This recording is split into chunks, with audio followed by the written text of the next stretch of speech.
Days Gone is a zombie game with some of the most fleshed out mechanics I have ever seen in a zombie game, coupled with insane horde programming that rivals that of World War Z, followed by characters that are sufficiently entertaining and a protagonist that is really well written. This has got to be a recipe for a blowout banger.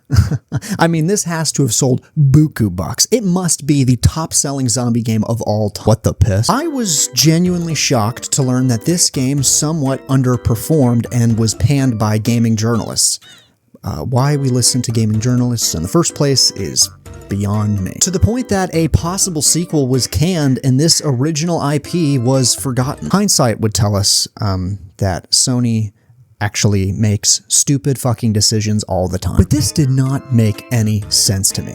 From what I had heard, I expected this game to have absolutely no one playing it. But apparently this game has a really strong fan base and a ton of players. Well, a good amount of players. Many of these players defend it, saying it is one of the greatest zombie games ever developed. The amount of comments I got demanding I play this game was actually insane, to the point where I had no excuse but to try it.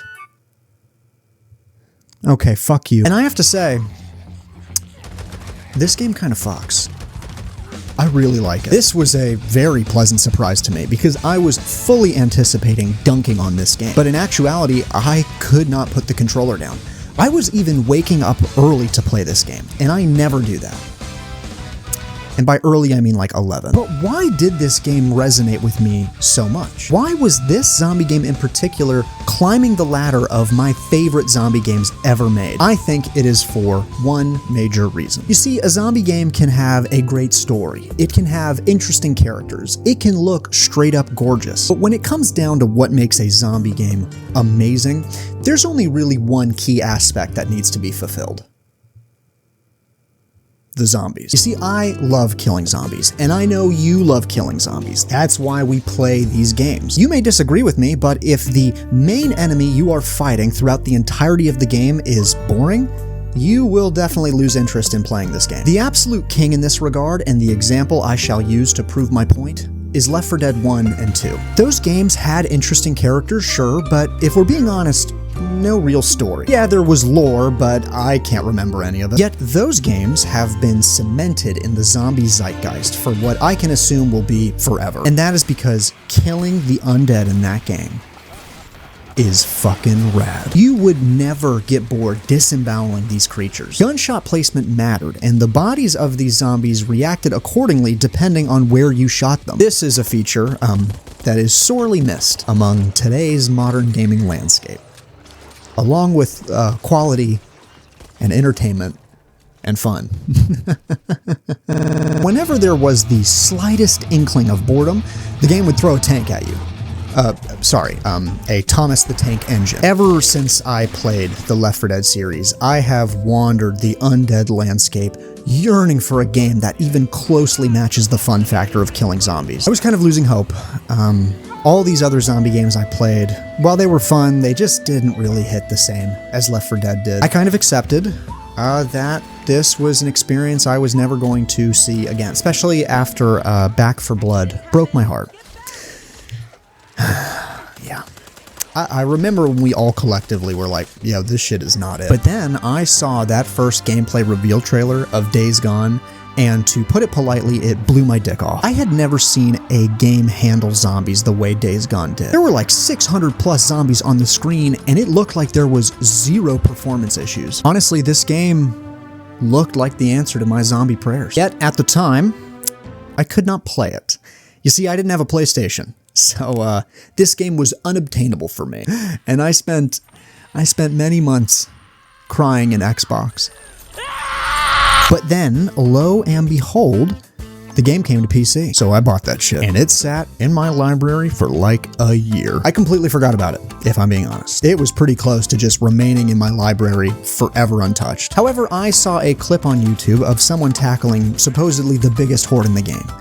And that shit looked fun as hell. And it reignited that little flame in my heart. That piece of me that was still looking for really intense and fun fights with zombies. So after much persuasion, I played it. So everyone can go ahead and grab that ladder and climb down out of my ass. Right away, I was actually kind of surprised at how much I liked the characters. Playing as Deacon St. John, okay, that name rocks the fucking house.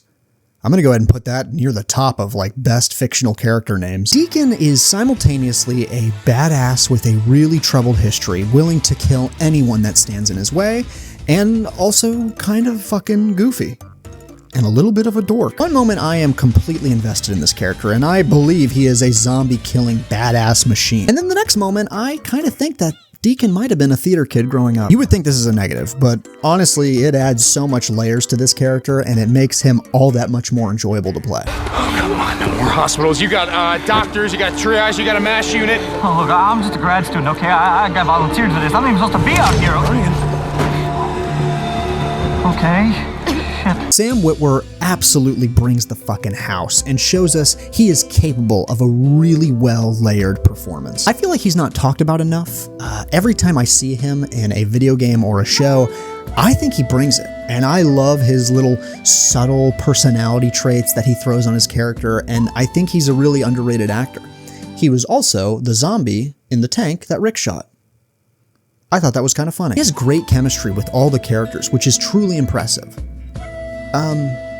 Most of the characters. Well, I mean, it's a work camp. I mean, everyone's got to work. Most of the other characters are decent.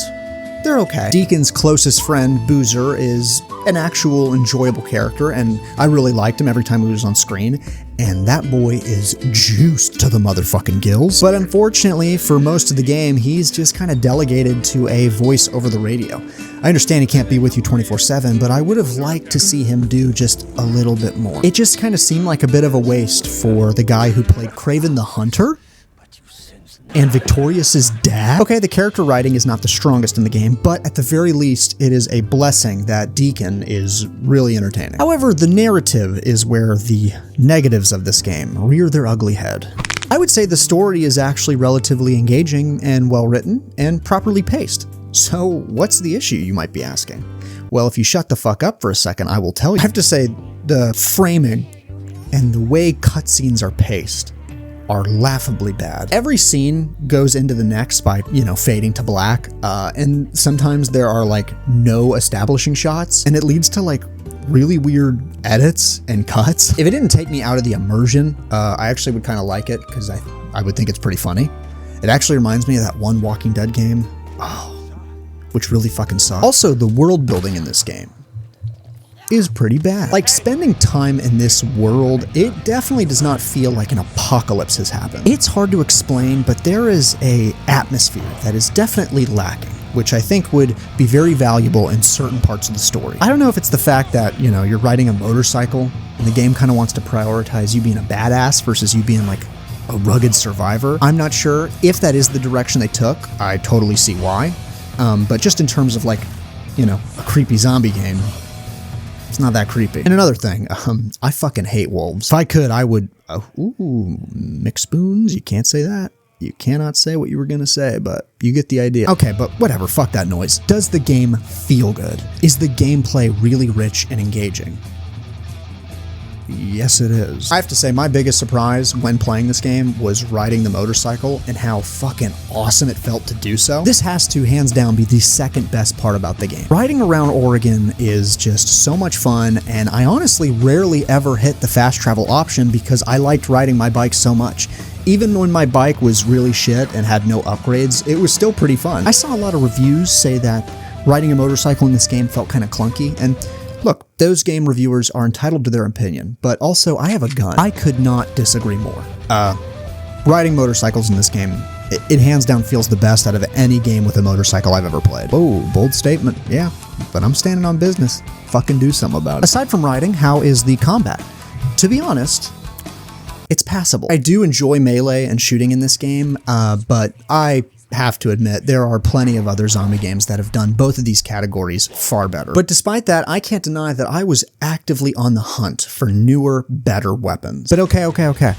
whatever. The real question we are all asking is, how are the zombies? The zombies at certain points can be the greatest and most intense experience you can ever witness in a zombie game, and also kind of boring. Fighting zombies in groups of 6 or less pose no threat. Especially on lower difficulties, these are barely an inconvenience. But when there is a horde, no zombie game I have ever played has even come close to the level of intensity that Days Gone provides. Days Gone brings a new meaning to the word horde. Funny enough, I boasted about how much I loved killing zombies, but when I see a horde in the wild, my first response is almost always, no. No, I won't be doing that. But when you inevitably have to deal with a horde, it is fucking fun. The way they climb over each other trying to get to you as you unload your last magazine is some of the most intense gameplay that Days Gone provides. It is heart-pounding, and you feel the weight of every little mistake you make. Shooting a horde almost makes everything I said about gunplay wrong, because unloading your guns into a horde of zombies, dude, it hits a little different. And it is far more fun shooting this like glob of undead than it is shooting humans in the game. Or fucking wolves. Watching them drop one by one while your ammo is depleting, chef's kiss. They can apparently be attracted to gunfights, which is awesome and terrifying. At one point I was fighting a camp and I thought I could draw in a nearby horde and the zombies would kill everyone in the camp. And they did, including me. Also, the game itself is really pretty. Like, damn, Oregon, I did not recognize your game. It's not the most dynamic open world. There are little side objectives you can pursue. They range from kind of fun to really boring, but I almost never skip them because the rewards you can get from either chasing down an assailant or attacking a camp or helping a survivor are almost always worth it. I also feel like I've saved the same person like multiple times. Has anyone else got that? It's like this guy. He's just always fucking up. I will say some of the game's general execution is a little unpolished. Not to say that there are game-breaking bugs or glitches, with the exception of like 3 to 11 crashes. No, I mean like the little things. Like sometimes my game doesn't save, even though it said it did. Or it will just kind of put me at a checkpoint that's right next to a zombie. Oh shit! Or I will watch the exact same cutscene like 5 hours into the game. Like, why are you showing me this again? These are some of the reasons I predict that the game didn't do too well. That and the fact that the zombie genre is really saturated. Gamers kind of expect you to innovate substantially if, you know, you want them to drop $60 on a game. And to many, this game just did not do that. It was not a heavy hitter that Sony probably anticipated it being. But I disagree. I had a lot of fun, and I know I made a joke about the game crashing a lot, and that was less of a joke and more of a cry for help. Gameplay loop and really engaging spectacle absolutely make this game worth it, and I think the devs should be really proud of what they deliver. And the aspects that I have laid out in front of you, I think are more than enough of a reason to buy this game. Especially now that it's, you know, pretty cheap actually. Again, I had a ton of fun, and I don't think there's a game out there quite like Days Gone. You should pick it up. Yeah. What are you still doing here?